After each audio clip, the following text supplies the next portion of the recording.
Bismillahirrahmanirrahim. Assalamualaikum warahmatullahi wabarakatuh. Alhamdulillahi rabbil alamin.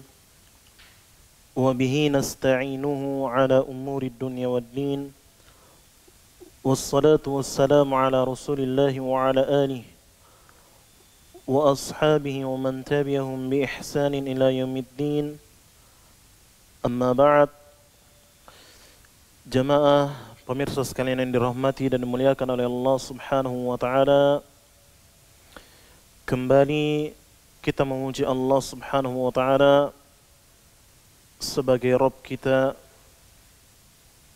yang telah melimpahkan kepada kita berbagai macam kenikmatannya sehingga alhamdulillah di subuh penanggalan 8 Ramadan 1441 Hijriah ini Allah Subhanahu wa taala masih memberikan kita kesehatan untuk bisa kembali bersama-sama mempelajari hal-hal yang bermanfaat bagi kita, terutama hal-hal yang dapat melembutkan hati kita di bulan Ramadan ini.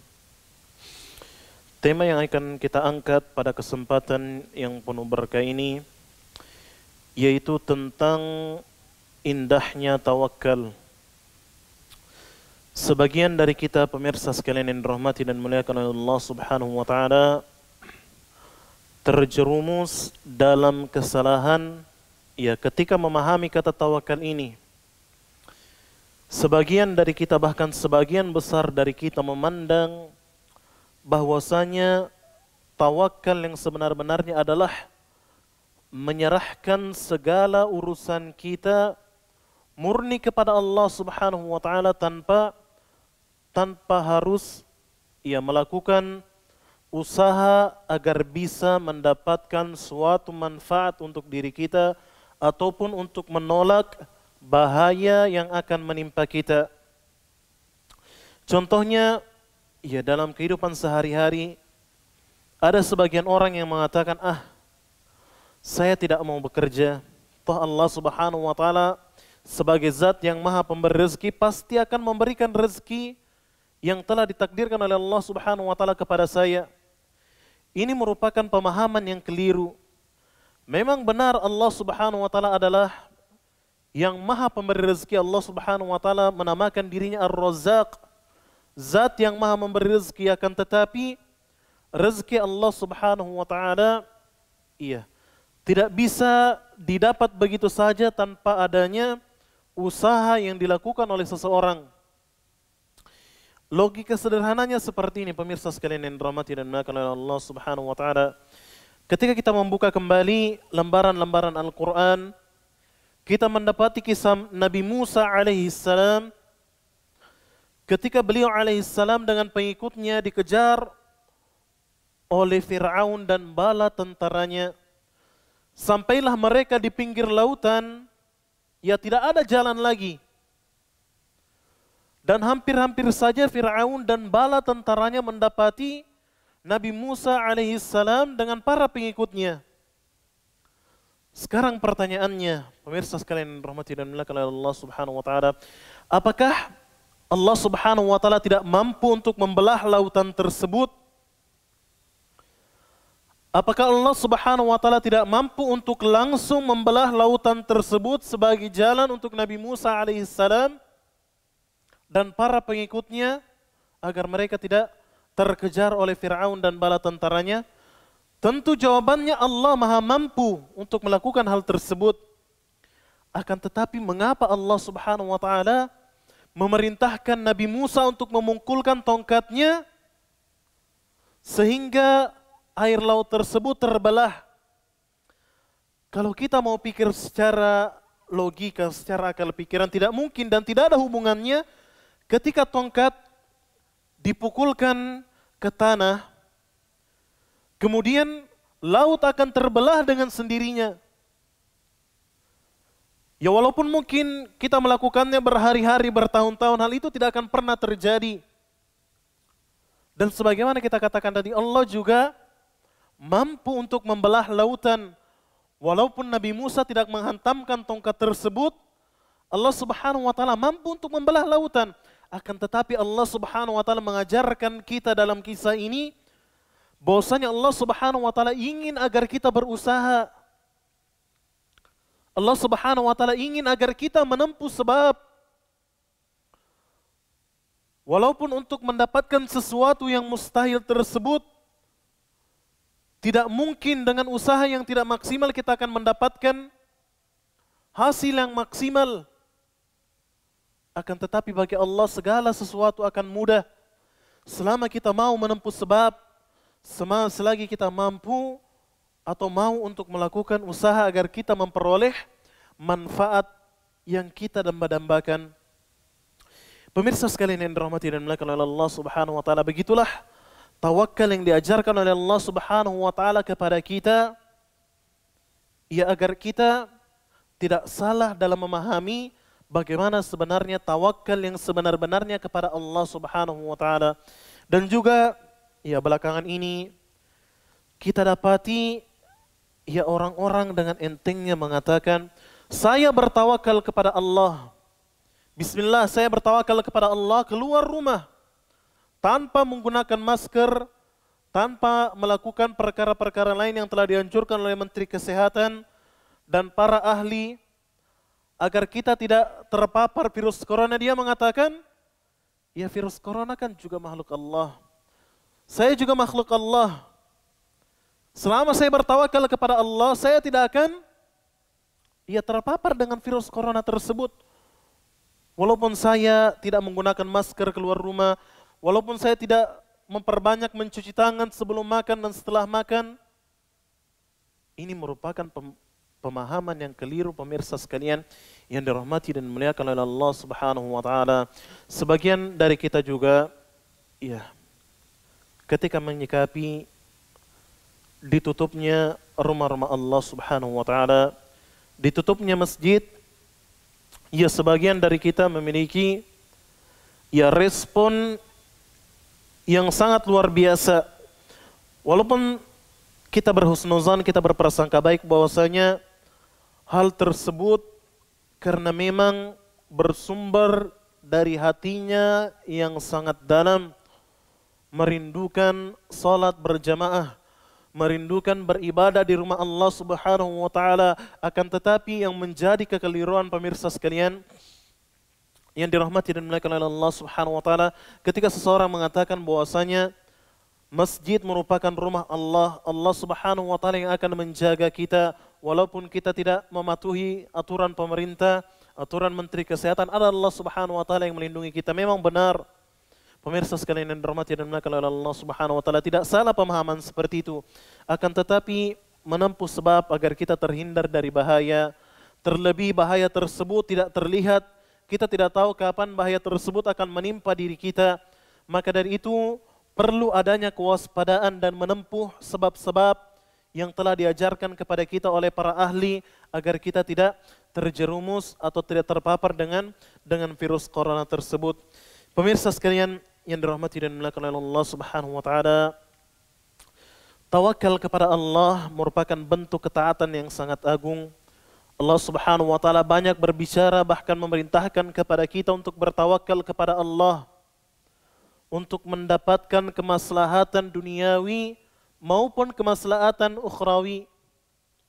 Allah Subhanahu wa taala mengajarkan kepada kita ketika kita ingin mendapatkan suatu manfaat atau menghindarkan diri kita dari suatu bahaya, Allah Subhanahu wa taala memerintahkan kepada kita agar kita menyandarkan hal tersebut kepada Allah dengan tetap menempuh sebab.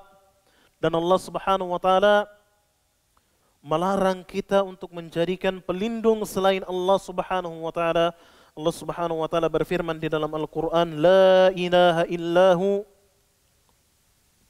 tidak ada ilah yang berhak diibadahi selain Allah Subhanahu wa taala, fattakhidhu wakila. Allah Subhanahu wa taala memerintahkan kepada kita untuk senantiasa menjadikan Allah Subhanahu wa taala sebagai pelindung kita. Dan juga di dalam ayat yang lain Allah Subhanahu wa taala melarang kita untuk menjadikan pelindung-pelindung selain Allah Subhanahu wa taala. Allah mengatakan, "Alla tattakhidu min duni wakila."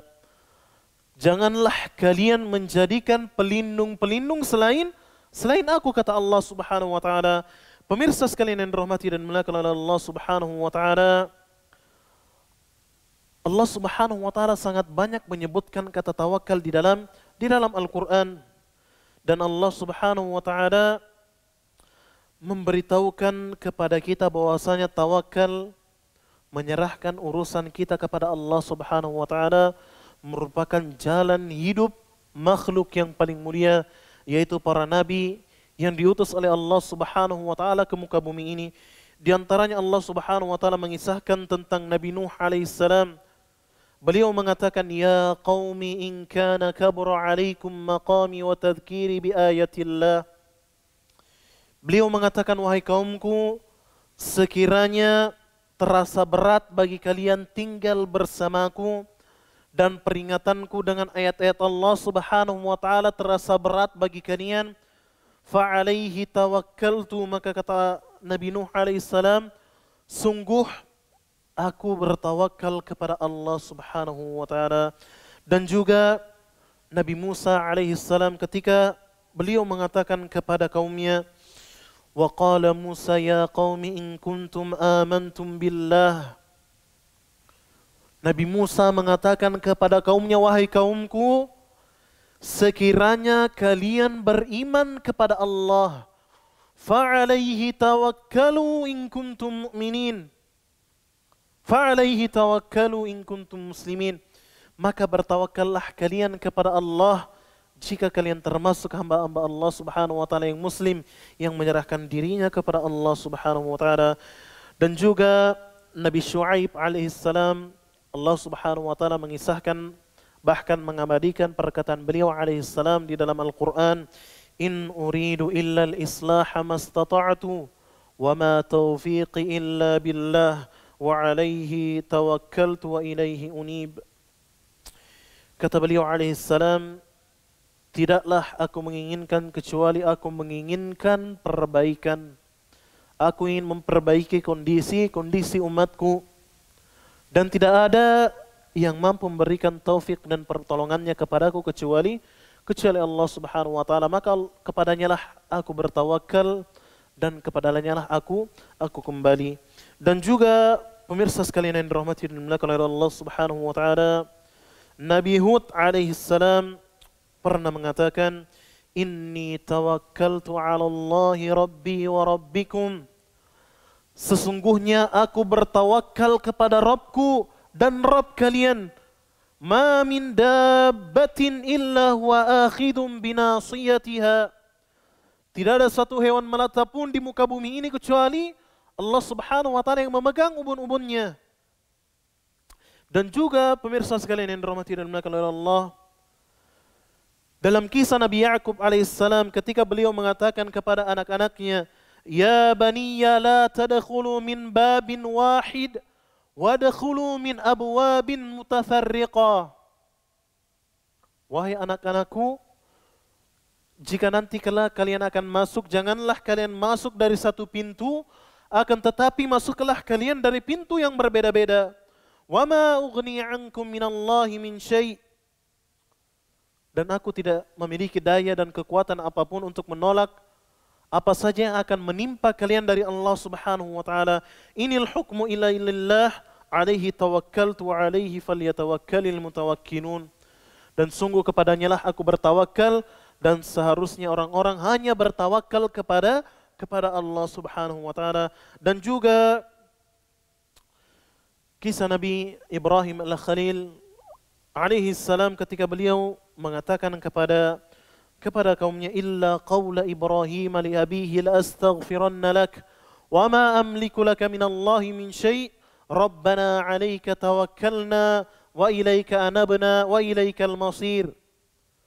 Perkataan Nabi Ibrahim alaihissalam kepada ayah beliau alaihissalam, sungguh aku akan memohonkan ampun kepada Allah, memohonkan ampunan bagimu kepada Allah Subhanahu wa taala, dan aku tidak memiliki daya apapun atau kekuatan apapun untuk menolak apa saja yang akan menimpamu. Ya Rabb, sesungguhnya kepadamu kami bertawakal, kepadamu kami kembali, dan kepadamulah tempat kembali. Dan juga Nabi kita Muhammad alaihi salatu wassalam, ketika Allah subhanahu wa ta'ala mengisahkan tentang beliau alaihi salatu wassalam, beliau mengatakan, atau Allah subhanahu wa ta'ala mengatakan, laqad ja'akum rasulun min anfusikum azizun alaihi ma'anittum harisun alaikum bil mu'minina raufur rahim. فَإِن تَوَلَّوْا فَقُلْ حَسْبِيَ اللَّهُ لَا إِلَهَ إِلَّا هُوَ عَلَيْهِ تَوَكَّلْتُ وَهُوَ رَبُّ الْعَرْشِ الْعَظِيمِ. Di antara doa beliau alaihi salatu wassalam yang diajarkan oleh Allah subhanahu wa ta'ala adalah, cukuplah Allah subhanahu wa ta'ala sebagai pelindungku, kepadanya lah aku bertawakal, yaitu Rabb yang menguasai arsy yang agung. Pemirsa sekalian yang dirahmati dan dimuliakan oleh Allah subhanahu wa ta'ala, begitulah Allah subhanahu wa ta'ala mengisahkan kepada kita bahwasanya seluruh nabi-nabi yang diutus oleh Allah subhanahu wa ta'ala senantiasa mengutamakan tawakal dalam kehidupan mereka. Ketika mereka mendakwai kaumnya, mendapatkan gangguan, mendapati sesuatu yang tidak mereka inginkan, mereka menyerahkan semuanya kepada Allah subhanahu wa ta'ala. Dan juga Allah subhanahu wa ta'ala menyebutkan bahwasanya tawakal tersebut merupakan sifat orang-orang yang benar-benar beriman kepada Allah subhanahu wa ta'ala. Kata Allah, innamal mu'minuna alladhina idza dzukirallahu wajilat qulubuhum. Hanya saja orang-orang mukmin adalah yang apabila disebutkan nama Allah, maka hati mereka akan bergetar ketakutan. Wa idza tuliyat 'alaihim ayatuhu zadatuhum imana. Dan apabila dibacakan kepada mereka ayat-ayat Allah subhanahu wa ta'ala, maka keimanan mereka kepada Allah subhanahu wa ta'ala akan bertambah. Wa 'ala rabbihim yatawakkalun.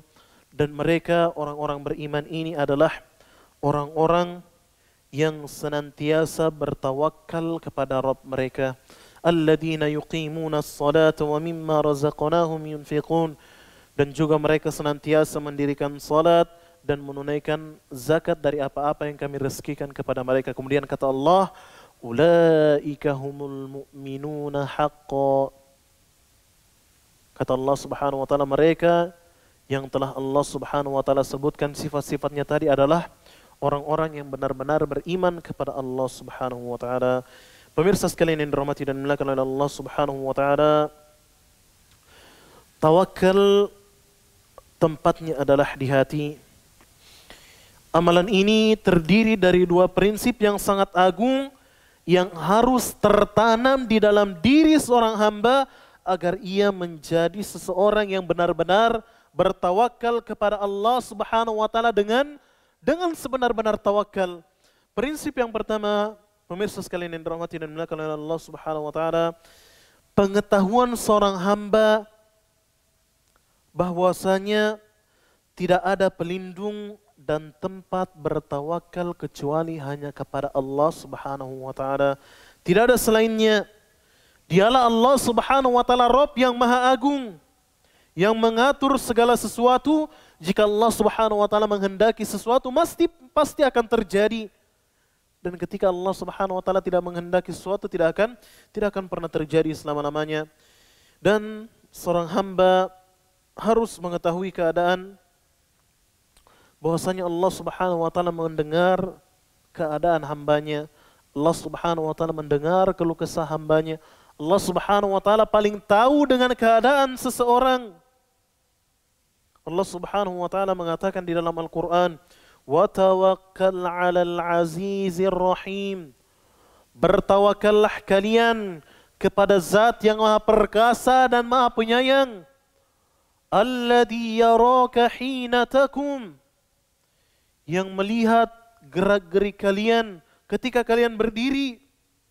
Wa taqallubaka fis sajidin. Dan juga yang melihat gerak badan kalian ketika kalian sujud di hadapan Allah subhanahu wa ta'ala. Innahu huwas samiul alim. Sesungguhnya Allah Subhanahu wa taala adalah zat yang maha mendengar dan maha mengetahui. Dan juga Allah Subhanahu wa taala mengatakan di dalam ayat yang lain, wa tawakkal 'ala Allah. Dan bertawakallah kalian kepada Allah. Wa kafa billahi wakila. Dan cukuplah Allah Subhanahu wa taala sebagai pelindung. Dan juga Allah Subhanahu wa taala menegaskan di dalam ayat yang lain bahwasanya hanya Allah Subhanahu wa taala yang berhak menjadi tempat bertawakal bagi seseorang. Kata Allah, wa tawakkal 'alal hayyil ladzi la yamut. Bertawakallah kalian kepada zat yang maha hidup dan tidak akan pernah meninggal. Wasabbih bihamdihi wa kafa bihi bidunubi ibadihi khabira. Dan senantialah kalian bertasbih, menyucikan Allah Subhanahu wa taala, dan cukuplah Allah Subhanahu wa taala yang maha mengetahui terhadap dosa hamba-hambanya. Kemudian pemirsa sekalian yang dirahmati dan dimuliakan oleh Allah Subhanahu wa taala, prinsip yang kedua yang harus ditanamkan dalam diri seseorang agar seseorang dapat bertawakal kepada Allah dengan sebenar-benarnya tawakal adalah bahwasanya ia menyandarkan dirinya kepada Allah, berharap kepada Allah, dan menyerahkan segala sesuatu kepada Allah Azza wa Jal. Jangan sampai hati kita hanya bersandar pada usaha dan bergantung sepenuhnya pada usaha tersebut. Sebagaimana yang telah kita sebutkan tadi bahwasanya sebagian orang ketika menginginkan sesuatu, ketika ingin mewujudkan sesuatu, ia hanya bersandar kepada usahanya saja tanpa melibatkan Allah Subhanahu wa taala dalam perkaranya tersebut dengan mengatakan bahwasanya dirinya maha mampu. Dirinya mampu menyelesaikan problematika yang ia hadapi, dirinya mampu melakukan hal-hal agar ia mendapatkan apa yang ia cita-citakan, apa yang ia dambakan tanpa melibatkan Allah Subhanahu wa taala. Ini merupakan perkara yang keliru. Ia harus menghadirkan di dalam hatinya harapan yang sangat besar kepada Allah. Karena Allah Subhanahu wa taala yang mampu atas segala sesuatu. Hati pemirsa sekalian yang dirahmati dan dimuliakan oleh Allah Subhanahu wa taala tetap harus bersandar kepada Allah Subhanahu wa taala untuk mewujudkan kebaikan baik dalam urusan agama kita maupun dalam urusan dunia kita. Makanya kita harus melibatkan Allah Subhanahu wa taala dalam segala keadaan kita. Kemudian pemirsa sekalian yang dirahmati dan dimuliakan oleh Allah Subhanahu wa taala, tawakal seharusnya menjadi sesuatu yang harus hadir dalam ibadah yang dikerjakan oleh seorang muslim. Seorang muslim senantiasa bertawakal kepada Allah, baik dalam mencari rezeki, baik dalam mencari kebaikan dunia, kelancaran mata pencaharian, dan kemaslahatan dunia lainnya. Hendaknya di dalam hatinya ia menghadirkan tawakal kepada Allah Subhanahu wa taala. Tawakal juga pemirsa sekalian yang dirahmati dan dimuliakan oleh Allah Subhanahu wa taala memberikan dampak yang sangat baik dalam permasalahan agama seseorang. Karena seseorang hamba butuh kepada Allah Subhanahu wa taala.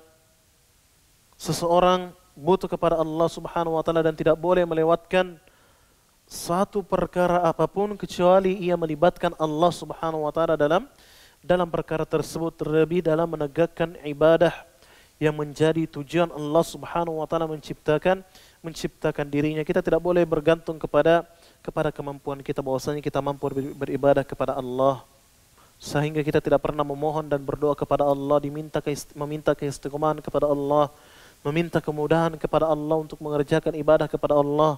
Kita sering bergantung kepada diri kita sendiri. Kita hanya bersandar kepada usaha dan kemampuan kita dalam beribadah kepada Allah. Padahal taufik yang dapat memberikan kita taufik untuk mengerjakan ibadah apapun itu hanya Allah Subhanahu wa taala. Pemirsa sekalian yang dirahmati dan dimuliakan oleh Allah Subhanahu wa taala, dan juga di antara perkara yang penting untuk kita kekankan sebagaimana yang telah kita sebutkan tadi bahwasanya tawakal kepada Allah bukan berarti kita menafikan usaha yang kita kerjakan. Usaha merupakan wujud benarnya tawakal seseorang. Oleh karena itu, orang yang paling bertawakal yaitu Rasulullah sallallahu alaihi wasallam senantiasa mengajarkan kepada kita. Beliau alaihi salatu wasallam mengajarkan kepada kita untuk menempuh sebab-sebab dalam mengarungi kehidupan ini, entah untuk mewujudkan kemaslahatan duniawi atau untuk mewujudkan kemaslahatan yang berhubungan dengan agama kita.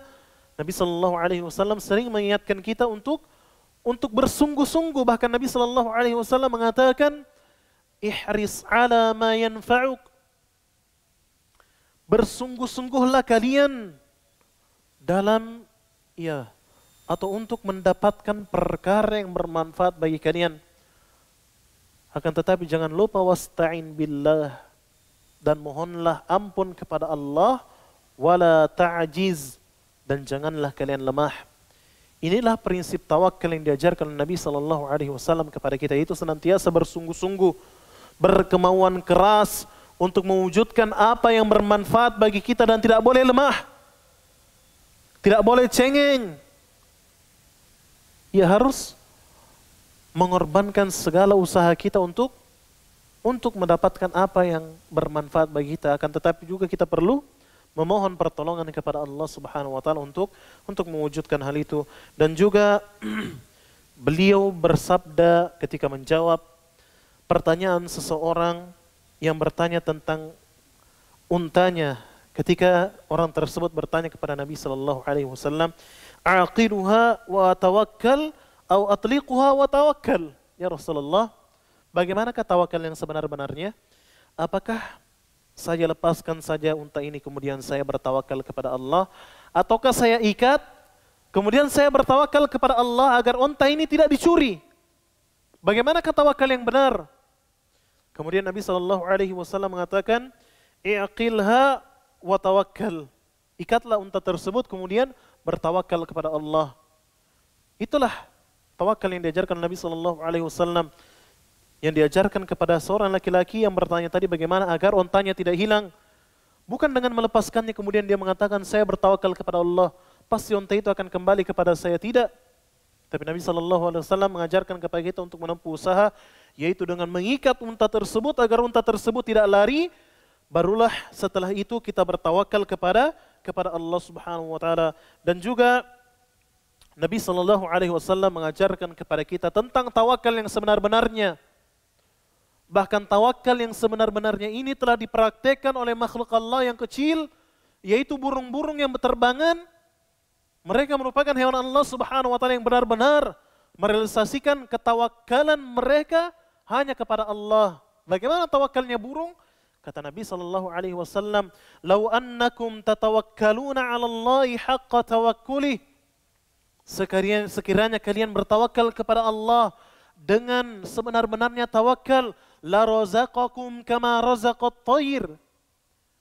Niscaya Allah Subhanahu wa taala akan memberikan rezeki kepada kalian sebagaimana Allah Subhanahu wa taala memberikan rezeki kepada seekor burung. Apa yang dikerjakan burung, pemirsa sekalian? Apakah ia tinggal di sarangnya menanti makanan turun dari langit jatuh ke sarangnya? Tidak. Akan tetapi burung, kata Nabi sallallahu alaihi wasallam, yaghdu khimasan wa yaruhu bitanan.